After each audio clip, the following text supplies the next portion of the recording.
Hello and welcome to the Courageous Influence Talk Show, where we have courageous conversations that help build people of courageous influence. I'm your host, Alex Cuttiford, and I'm joined by my mate and pastor, Caleb Dwyer. Howdy. How are you, mate? I'm living the dream. You loving life? Alex Cuttiford. Mate, are you ready to go? I'm ready, yes. You fired up? Yes. Yeah. Well, mate, I thought we could jump straight in with some fails. Oh. And my fail this week is, why have I not learned a better system for dealing with frost yet? Why hasn't anyone? It's like there's so many pretty simple things that you could do to save yourself the pain of getting rid of the frost in the morning. Simplest probably being a carport. Yeah, well, I have all my stuff in the carport that we have. Yeah. When we first moved in, we tried parking it in there once, and it was just really tight to get out of, and we're like, I can't be bothered. Mm-hmm. And then you forget about it over summer. And then when you have your early mornings for coming and filming the podcast, all of a sudden it catches me off guard every single week. Mm-hmm. And this morning I'm out there. We've got a vase out the front of the house. So I fill that up along with our watering can. So I sort of chuck some water off the vase and then sprinkle with the little cute flower, hosing it down a bit very gently because it only comes out softly, and then you go and fill it up again and go again, and then it's still and then you get the heaters cranking. And what do you do with the floral arrangement that's supposed to be in the vase? Oh no, it's an empty vase. It's just sitting out the front. It's a frost vase. Yeah, it is now. But you know what I did today? What? I thought I would try something different and maybe be a bit quicker. It definitely didn't work, as you know. Yeah. I pulled out. I don't even actually know what it was. I had a little package of some sort in the car, and it had crisp cardboard edges, and scraped the frost off rather than washing it off with water. With cardboard? Wow, that's strong cardboard. Yeah, well, it had like a laminate over it. It was like a packaging. Yeah. And it worked. It got soggy towards the last third, which was annoying. Big brain time. It is big brain time. My brain was frozen. Yeah. It worked really well in terms of, I hate it because it was a super frost, right?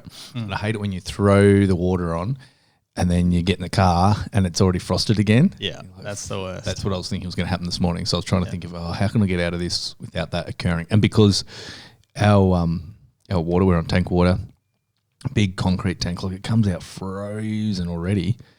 Whack that on ice, it's not going to do much. It'll freeze up again. So it worked really well in terms of having a really nice clean windscreen, but it took me a lot longer than I thought it would, and my fingers are frozen. Yeah,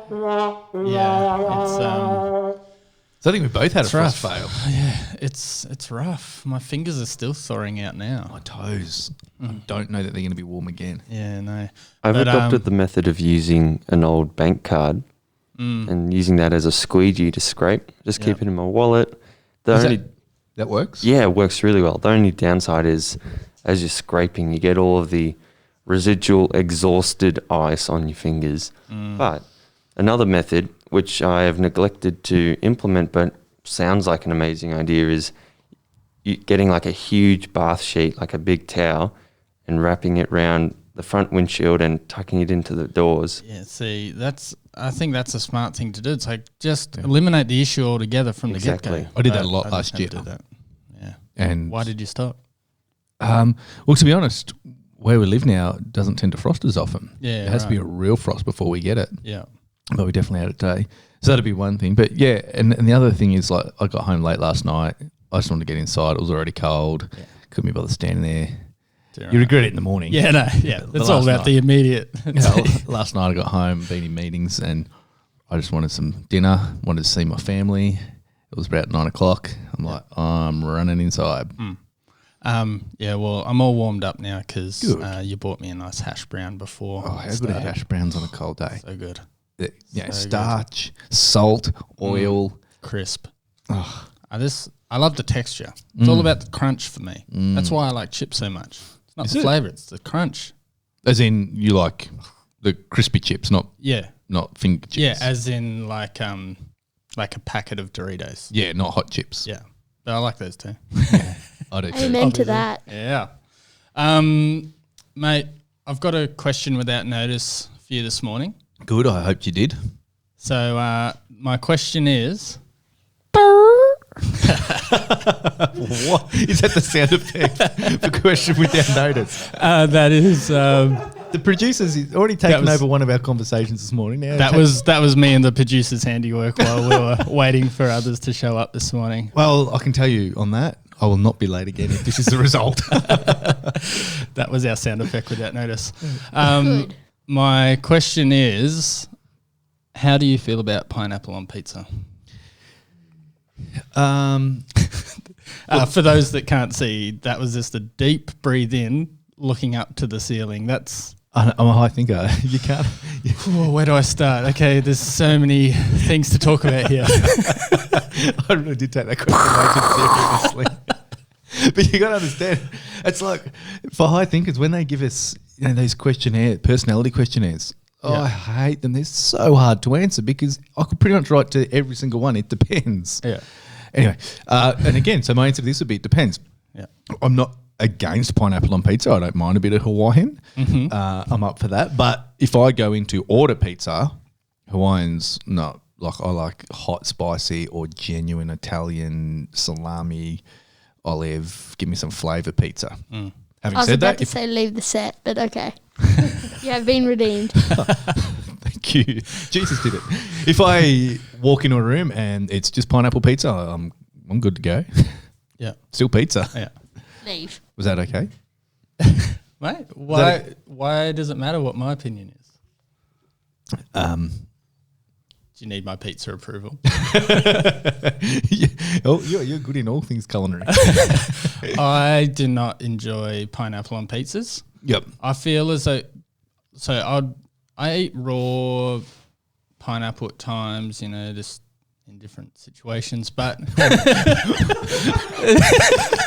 would you care to elaborate on those situations? I wouldn't mind knowing about this. I just realised that it's not too often that you actually do eat raw pineapple, but I've always held the belief that I like raw pineapple but not cooked, but there's probably more to it than that. Do you remember?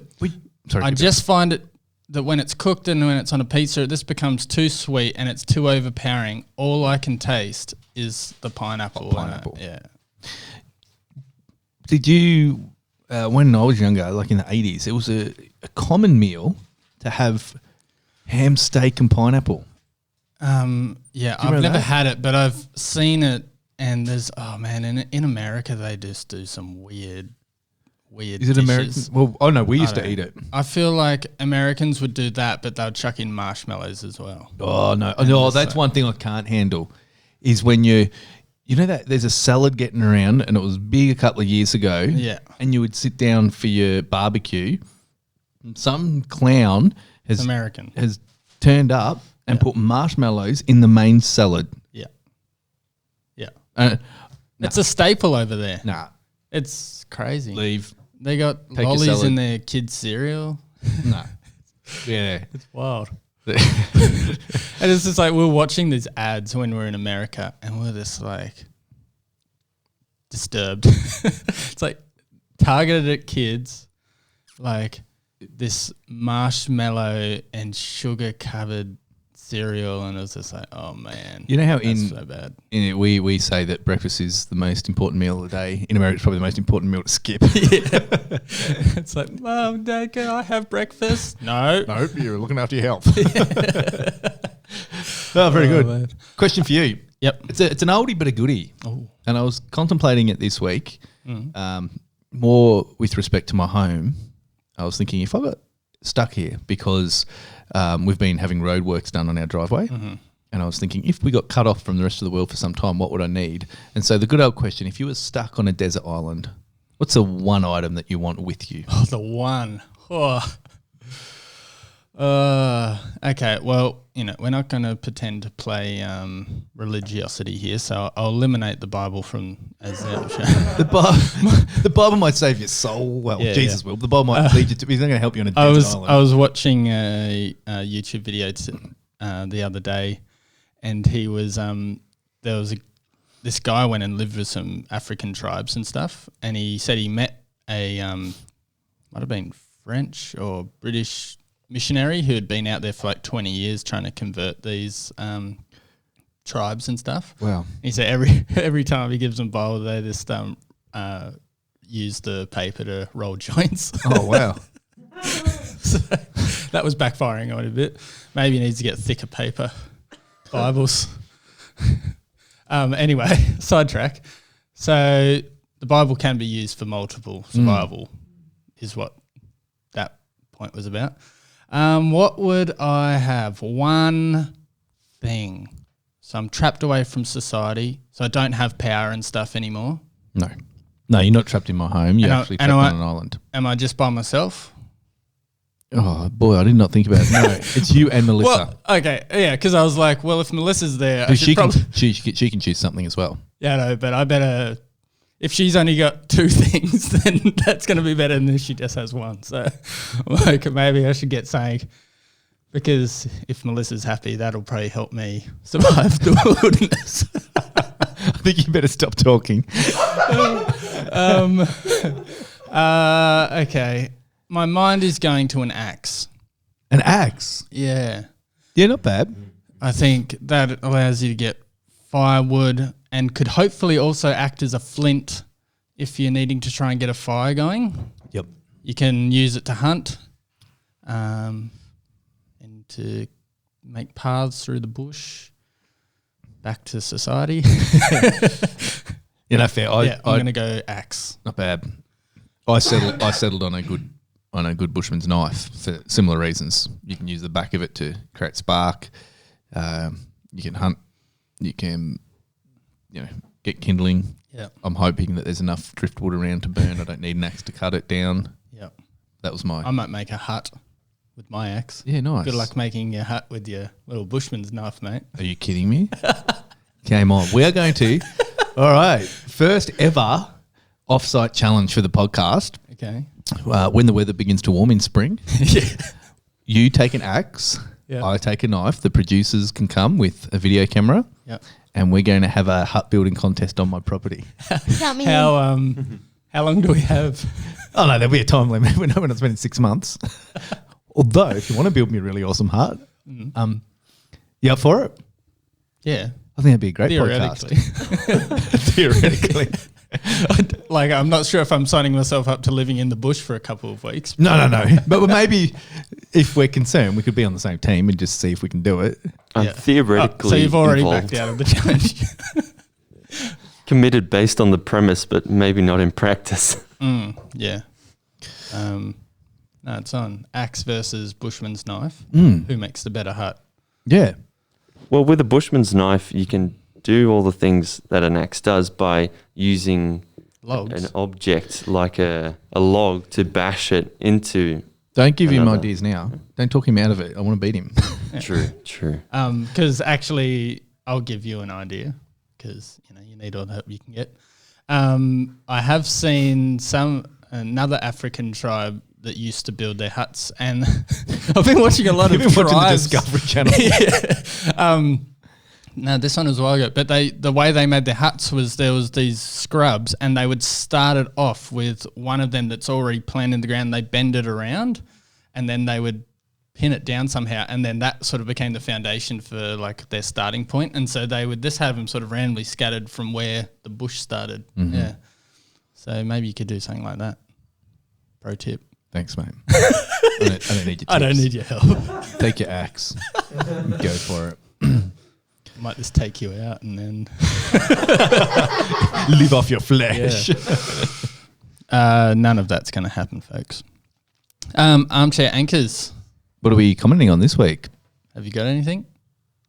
You You can talk about.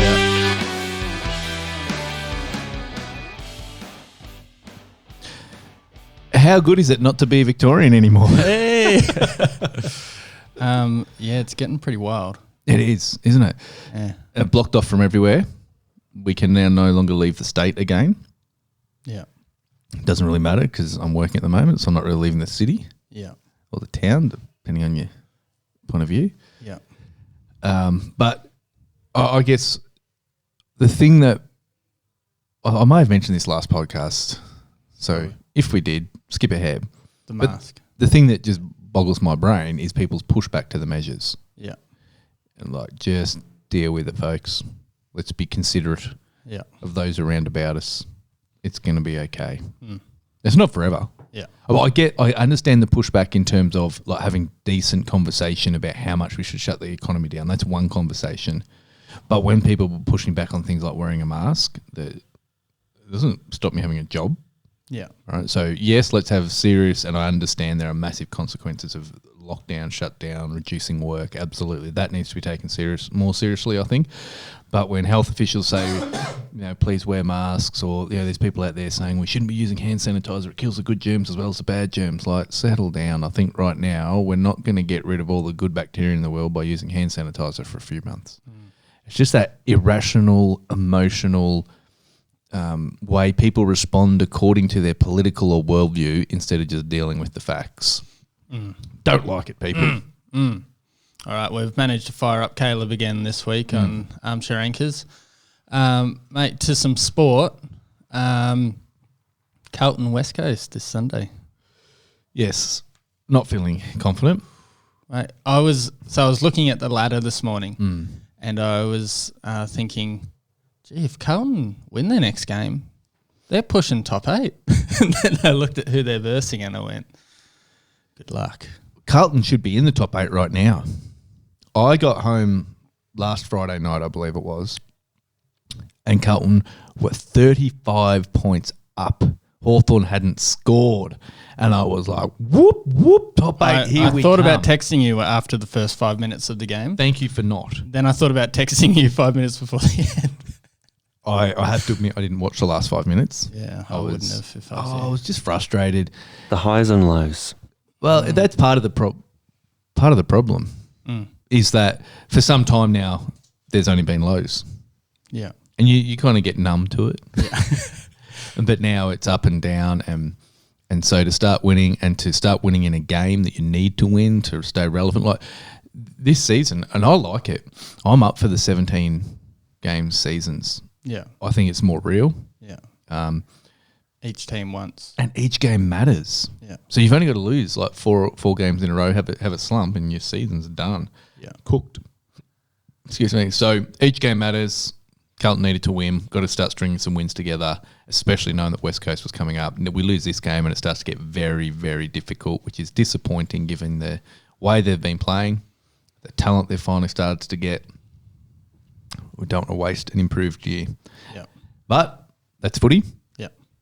That's it's footy. it's been pretty intense. It's just intense watching like them trying to keep the league running and all the measures that have had to be taken. It's been pretty full on, a very interesting year.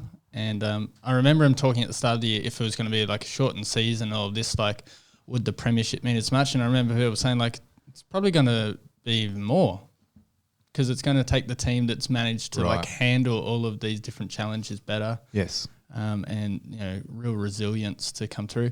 I guess there's also that elements of like for these teams that get the hubs. So like West Coast, extremely disadvantaged being away, massively advantaged coming in, and then especially with the fact that we've been able to get crowds.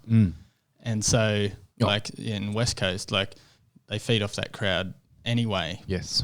In the regular season, so to then all of a sudden go from no crowds to 30,000. Chris Scott was talking about it. He was saying I would rather 30,000 West Coast fans against us than nothing. Yeah, okay. That's He was interesting. like, having seen both, he was like, Right. because he knows it, because that can really stir on the competitors Yep. that just love to compete. And when they feel that pushback from the crowd is going to actually help them rise, like someone like Paddy Dangerfield, they're going to just rise from that. So even it sort of does actually help out the opposition as well, just to bring that atmosphere and Yep. Oh, and at the end of the day, I think it's probably similar to my response to the whole getting angry about some of the simple measures we're asked. People get really angry about the response that, whether it be the AFL, sporting competitions, workplaces that are changing things to try and keep people employed. Like, I just look at it and go, mate, they're genuinely good people doing their best to keep a great competition alive. I might have an opinion about it. It's good to discuss. But, yeah, West Coast probably do, at the end of this season, have a bit of an advantage. But so what? We've asked them for how many years now to travel to Melbourne for every grand final? Like, it swings and roundabouts. Just enjoy it. Have your opinion. But less aggro. I think the thing that annoys me the most is the amount of aggro in the world these days. Getting so aggro about settle down. I know. Everyone just calm the farm. Mate, how about we jump into some life lessons? Okay. I had a few to choose from this week. And I like this one. I hesitated to bring this one up because it just sounds a little bit, self-helpy. But sometimes you got to help yourself. As my mum used to say. Yeah. You can't just wait for someone else to do it. No. When we were kids and we'd ask my mum, she'd be eating us dinner or something and be like, "Oh, Mum, can I have sauce on mine as well and a little bit of salt?" And, you start just, Mum be like, "Do you want me to eat it for you too?" I prefer you didn't. I reckon your mum's a great lady. Oh, me too. The best. All right. Life will only change when you become more committed to your dreams than you are your comfort zone. I know it's self-helpy and we're certainly not talking about salvation there, but in terms of your situation, your circumstances, pull yourself up by your bootstraps, son. We all have comfort zones. But if we want our situation to change, we have to push beyond our comfort zone. Otherwise, you keep doing the same thing, hoping that one day things are going to magically get better. Yeah, yeah. How do you reckon, for people that have, because comfort zone's a comfort zone for a reason, and when it's been a really ingrained or long-standing thing, like where do you reckon the starting point is for someone that it's like they've started to recognise a dream? How would they go about starting to move themselves out of the courageous zone? Conversation? Oh, how's that? No, I'm serious. So I just think, whether we're talking about faith or family, everything's supposed to be done in community. And sometimes when we really want that dream, especially if we're being restricted by some of our fears and living inside a comfort zone, acknowledging that is a good first step. Yeah. Actually being real and honest enough with yourself to go, actually, it's not because I've had bad luck. It's not just, and maybe that's been part of it, but it's not just because someone else got the promotion and I didn't. It actually is that they had some higher qualifications and I've been afraid to go and get those qualifications or whatever the case may be. And just refusing to blame situation or other and actually turning it back on yourself is scary, but it's actually the moment of empowerment. And it's that empowering thing of going, well, what can I do to change here?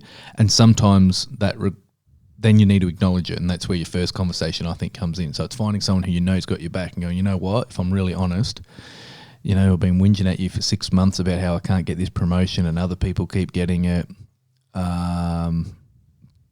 I need to go and do my diploma, or I need to go and do a bachelor, and I'm just afraid. I've never done tertiary education. I didn't do well. And acknowledging that, having a conversation around it. And then I think other great conversations is to start to talk to people who have been there, done that. We've got to learn off others. It's one of the things that I think is really sad when you see that when we've talked a couple of times on the podcast around different aspects of the generation gaps that occur. And I think if we can be humble enough to acknowledge our differences and the different ways different generations see things and be cool with it, again, always up for conversations around it, but not disregard the wisdom that an older generation might have and not allow that gap in relationship to appear just because we might see the world differently, because they've got so much knowledge to teach you, people who have gone before us and been there, and having elders in your life. And so I think it's those two things, having the courage to turn the spotlight back on yourself and have a real conversation about where am I lacking, and then having the courage to go and find some people that have gone before you and pick their brain and learn from them and glean from them. Yeah. Because you've got to work out what are the internal things that are driving the behaviour, and then there's the physical act of like getting to the point of I've just got to take action on the next step that I can take, and that's why it can sound a bit self-helpy, because it's all about this grapple with self. But then obviously, once you've identified that, there's a whole bunch of different elements of seeking God with that, bringing other people into that space, opening that up and that part of yourself up and your insecurities and working out what they are. It's a really important part of bringing yourself out of some of those long-standing habits that you've either inherited, but then there comes a point in life where you can't just keep blaming the fact that you've inherited something as the reason that it's continuing. Yep. At some point you've got to not take up the baton. Yes. Of certain life things. And like me and Melissa have had different times in our life where we've sort of just looked at, the way we're living and some of the things that I guess that have felt inherited and just sort of gone, actually, no, we're not going to keep that going. And sometimes it's bad things. Other times it's just, this you got, building your own life, and going, this is a direction we want to go. And so sometimes you got to have those moments in life where it's a bit of a stake in the ground. We're not going to stand for this, or we're going to go this direction. Yep. Yeah, really good. And being intentional about that stuff. And it is, I think the thing about the whole self-help thing that makes me balk is there is some incredible wisdom. Obviously not, if you're trying to just improve your life without the missing piece of Christ, you can improve your here and now, but it's not going to ultimately bring fulfillment. So clearly there's that side of it. But even when it is just about building our life, because I don't think, I don't like a Christianity that some people create this version of Christianity almost where God becomes a genie in the bottle and they push all self-responsibility onto God. They use God as an excuse not to take personal responsibility for their life in the here and now, and that drives me insane. Yeah. But the other thing that I think is really potentially frustrating at times is when we can all do it. We use self-helpy type of slogans or language to excuse our own selfish behaviour. You'll hear people talk about, I'm putting up boundaries now. And 100%, I'm all for healthy boundaries. But sometimes people will put boundaries up in the most unhealthy places, and that's actually not a healthy boundary. That's a self-preservation boundary, or even worse, that's just I don't want anybody to be able to question my poor behaviour, and so I'm calling it a healthy boundary. Or I'm going to some self-care time. It's like, sure, self-care time, all for it. Whether it be having a great hobby or certainly having time in the scripture, time in prayer, we all need that. But when you use that as an excuse to just flake out of responsibilities, but you use the right language around it, I find that really frustrating as well. Yeah, it's sort of, because it's hard because it murkies the water, and it's a defense mechanism to stop people from pushing back on you and your behaviour. But you can use it and to hold people at arm's length. And you can use self-help if you got the language. You can use self-help language to do that, or you can even use spiritual language to do that. Yeah, especially it happens all the time in the church. Yeah, that we spiritualize things to excuse poor behaviour. Yeah, or just to try and dress things up as well. Yeah. And I think, again, that comes back to what we talked about before about doing it in community. Because when you have really good friends, they'll call you out on it gently. Or they might even just give you a little nudge, or, they know too much about you for that nonsense to work. Yeah. They can see through it. They're like, come on, mate. So often they don't even have to say anything. Yeah. You just know, I'm not going to get away with that. And that's a good thing. Yeah, very good. My life lesson for us today, it's going to sound dark. Ooh. We know nothing. We know nothing? Like nothing? Oh, please explain. How do you know? I don't know. That's the whole point. Don't believe anything I say. No, I think at different times you go through different mindsets. And sometimes you feel like you're starting to know something. And then other times you are just in an awareness of how little we know. And I just find, I think this sometimes and probably recently have probably just been on that side of just realizing how little I know about myself, about the world, about God. And it's a bit of a confronting feeling when you start to realize how little we know. But also I guess I've just sort of been willing to accept it a bit as well. And I was sort of talking about acceptance a couple of weeks ago and leaning into that at times. But yeah, so I've just found myself in a very contemplative space at the moment about society and about the world and the way that we're perceiving things. And there's one guy he was talking to, he's like, I know nothing. I just want everyone else to know they know nothing as well. I think I'm going to push back on that one a little bit. Yeah.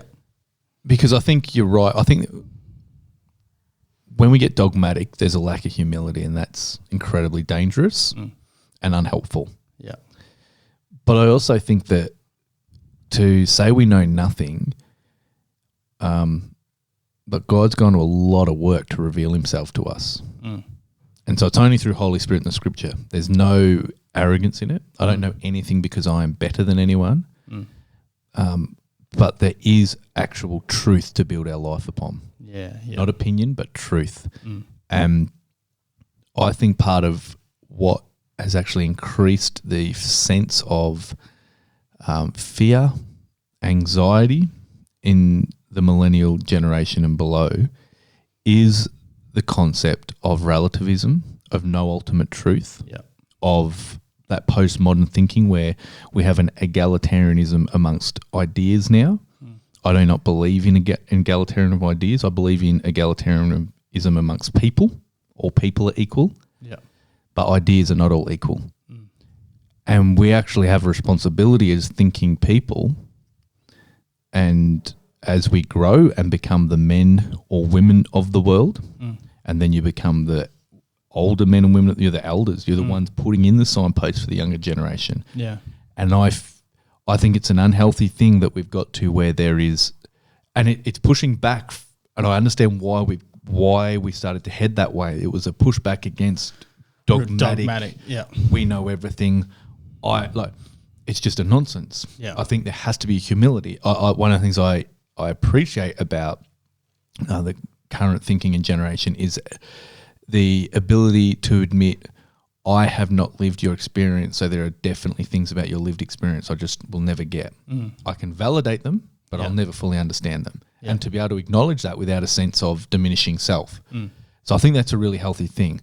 But I think it's definitely swung too far where it's now a virtue to doubt. Like doubt has become a virtue. Yeah. And I don't think that's a good thing because there are things that God has gone to a lot of effort, incredible humility, incredible cost to make certain to us. Yeah. And so we know little, we know less than we think we do, but there are some things that we absolutely know and we should pursue to know and we should want to know and we should have the courage to stand up and say, no, not all ideas are equal. These ideas actually, because whilst there's an egalitarianism amongst people, the reason I don't think all ideas are equal is I actually believe that there is objective truth within the Word of God revealed by the Spirit of God that is given to us by a higher being, that being God. And his ways are truth. His ways are right. And he has tried to reveal them to us. Or he has revealed them to us and we are trying to understand them. And we have a responsibility to the next generation to say, hey, build your life on these truths. Now, let's be careful. Let's not make our areas of opinion and conjecture truth, which is something the church has been pretty poor at. Yeah. So let's be careful not to do that. Let's keep the main thing, but let's give the next generation some absolute truth to build their lives on. And I think that will fundamentally help shift the tidal wave of anxiety and fear. Because if there is no truth to anchor our lives on, if every opinion and every idea is just as valid as the next, that is an incredibly scary, unanchored place that humans were never created to exist in. You're living in a vacuum.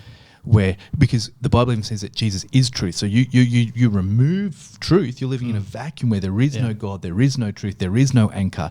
Little wonder we're scared out of our brains. Absolutely. And so that's what I think I've probably been feeling is that, as you are surrounded by a culture, I think that's what I've been feeling. Just just like, where is grounding in all of this?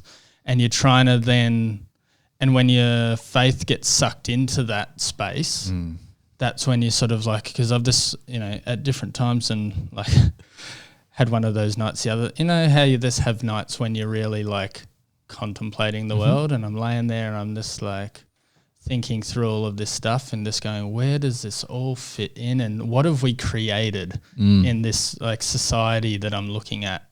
And it's one of those things when it's like, when you try and fixing it like little bit by little bit, and then it's just like this thing like building sort of like a snowball effect. And so I was, looking at that, and then in the context of your faith, and then you're trying to work out where does truth begin or end, and my opinion begin. And, trying to navigate that. And I think it's this one, it's probably one of the big challenges of our generation that's going under the radar, because we're looking at a lot of surface stuff. But I think, that is, you're right. Like that's one of the big things that our generation is going to have to deal with and navigate a way through to have a real assurance of truth in the fundamental things of God and what he came to reveal to us.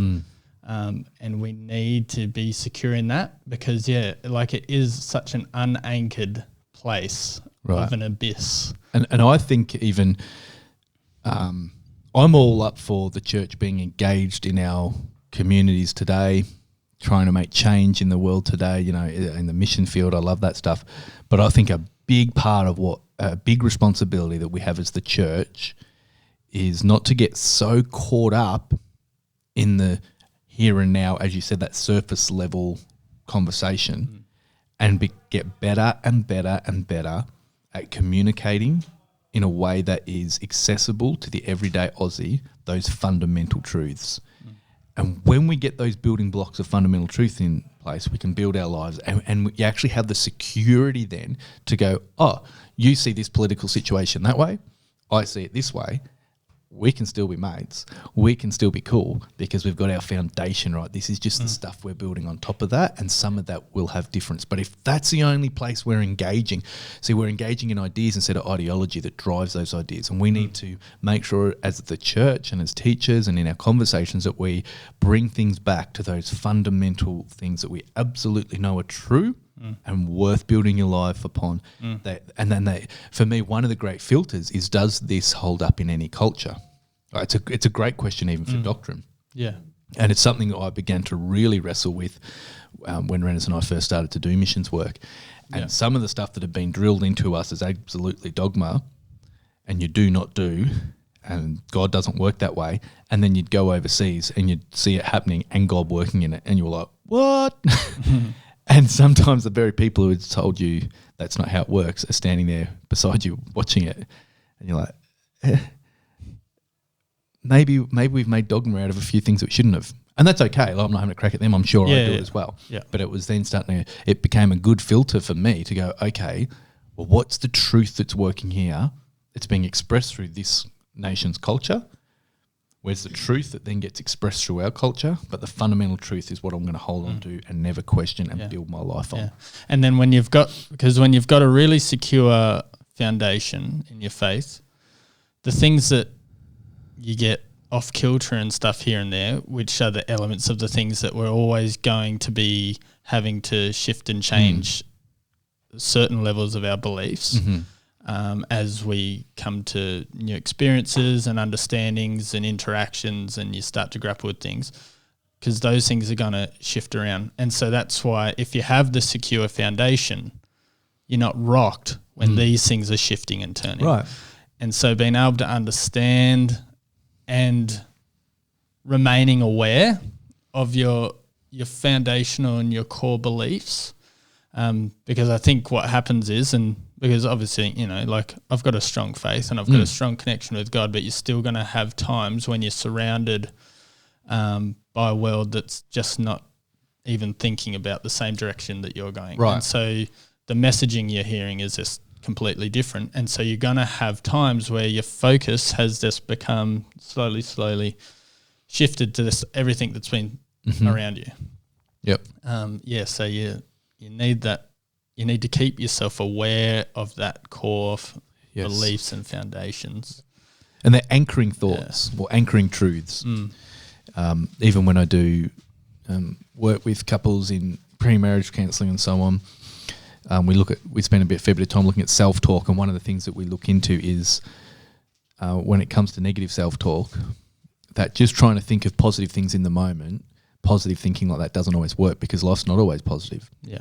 But what does always work is when you come back to anchoring truths that are certain about yourself. And I think it's a similar thing in this, when there are anchoring truths that we come back to, so that when we are questioning things and you're going down a rabbit warren, or there's a bit of a debate happening and you're thinking, oh, I actually don't know. Well, let's take a step back. What do I know? What has God definitely revealed? And then how can I build upon that from there? And we learn them over time. Some of those anchoring truths start off as something somebody else taught us, but then we go through things. Our own senior pastor, a few years ago, and it's become a thing that lots of people around our church say, but it came out of a really deep revelation for him that God is good, God is kind, and God is close. And he'd been taught that for many years, but then he's going through some really rough times where God didn't necessarily feel so good. God didn't feel so kind, and God didn't feel so close, and he had to really go back to the Word and go, well, is that true about God? Yeah, I believe it is. Like, that's who God's revealed himself to be. Well, I'm going to believe that, and it's become an absolute anchor that no matter what circumstance tells, no matter what someone else's opinion might be, that will be a filter that he'll always come back to and go, no, hang on, here's an anchoring thought for me. And I think that's important, that we all do the hard work on that, and then have the courage to communicate consistently with humility. Like, we have to hold the truth in love. Yeah. And so when we can consistently, with love, with patience, with grace, communicate those truths and find new and interesting and engaging ways to communicate those truths that are accessible, I'm less and less interested in trying to be relevant to my culture. I want to be accessible to my culture. Yeah. I want to hold those truths and present those truths and teach those truths in a way that everyday Aussies can access and understand, and then embed them into their own world and life. Yeah, because it's up to them whether it's relevant. You can't make something relevant. So. It's a slippery slope. Yeah, relevance. Absolutely. Well, thanks, mate. That was a good convo. It's good when we're able to actually model what we're trying to talk about, isn't it? Yeah. Because it's more so just thinking through the nuances of stuff and grappling with some of those bits and pieces. So that was really good. Do you want to share with us quickly? Yeah, really quick. You've got out of really quick one. The beginning of John, the most famous John 3:16 through to 36 passage, and straight away, whenever I read that passage, I get DC talk in my head. I'm going to be in the light as he is in the light. Only shine like stars in the heavens. Oh, Lord, be my light and be my salvation. Because all I want is to be in the light, in the light. Wow. Oh, come on. If you didn't say it, I would have. Oh, guys, DC talk, that is Christian music royalty. Yeah, but you're not. But what a thing to realise, it says in that passage that Jesus did not come into the world to condemn the world, but to save the world. The world was already stands condemned. And it's even, feeds in on what we're just talking about, that we must walk in truth and love but we must also realize that a world that loves darkness because it's already condemned, wants to hide in that darkness, that when we do bring truth and life, it feels to others at times, and even in our own life, like let's bring it to ourselves. If Alex brings a conversation and is like, Caleb, I think this is something you need to work on. Oh, Alex, that's a bit judgy. Don't condemn me. But hang on, mate, all I'm actually doing is shining a light on what already was. Now, we have to do that with grace. I'm not talking about becoming a jerk, right? Yeah. But to realise that we need people in our lives that love us enough and that have the courage to bring light. And what we need to do as followers and as disciples is first of all worry about that in our personal life before we try and do it for others. So I want to be someone who loves the light. I want to be someone who loves light bringers in my life, knowing that that's not always going to be comfortable, because that means if they're a light bringer, they're sometimes going to bring some light into my life that shines on something that makes me really uncomfortable, but they didn't cause it. They didn't make it happen. They're not condemning me. Yeah. Actually, the issue was already there. They've brought light to it, and what a gracious moment that is, because now it can be dealt with. Yeah. And if we want to do that for others, and I think we should, I think that's part of what we're called to as followers of Jesus, but we don't want to become arrogant. We don't want to lose our grace and love. I think the best way to do that is to make sure we're constantly bringing light bringers into our own life, because we'll remember what it feels like. And a true friend and a true light bringer is going to be highlighting the flaws in you, but they're going to be highlighting the great things in you that you can't see either. Yeah. And so, like, if there's someone that's only ever finding the crap parts of you, it's like, you know, they're probably not. Maybe their light radar is very focused on a certain element. But yeah. But, you know, because it's something I think all of us wrestle with. We want to walk in truth. We want to bring light into people's life, but you're worried about, I don't want to be that. I don't want to be seen as judging the world or condemning. Well, actually, the best way I can keep myself humble and gracious is to constantly keep light bringers in my world. Remember what it's like. Remember what that experience is like. Remember how much better I responded when someone was gentle, when someone was patient, when someone was kind. It's the fruit of the Spirit, isn't it? Yeah. If we're light bringers that have the fruit of the Spirit, we'll be effective. And I think the best way to keep that in an outward sense is to make sure I'm always having it coming back my way as well. Yeah, absolutely. And that was a good example in our conversation of, you know, I've presented an idea that you're seeing a different angle on. Yep. And it's like, so you can either be the person who goes, sort of see where you're going. Or you go, I've got a different angle on that. You know, and you go into it and we can discuss it. It opens up a great conversation. You've just shut down a conversation by not shining that light. And I think that's one of the areas in which people are very nervous to go. Do you think I'm eyeing off something? No, I was thinking about asking the producer to turn off the heater. I'm about to pass out. It's all right. We're just about finished up anyway, folks. So don't worry, Caleb, if you're starting to heat up. It's getting a bit hot in here. Oh. I'm melting. Yeah, so some great conversations this morning, and some great opportunities for people to be grappling with their own faith, finding people in your world that can be light bringers, that can offer hope to people, and that can help you work through some of your flaws or insecurities, your weaknesses. And it's just awesome to find people in your world when you can actually be real with. And so we encourage people to find someone that you can be really real with and grow together. Awesome. Thanks for tuning in. Make sure that you follow us on Facebook and Instagram on the Generosity Church Bathurst page. You can find us on the Generosity Church YouTube page or on Spotify at the Courageous Influence Talk Show. Bye for now. Hooray!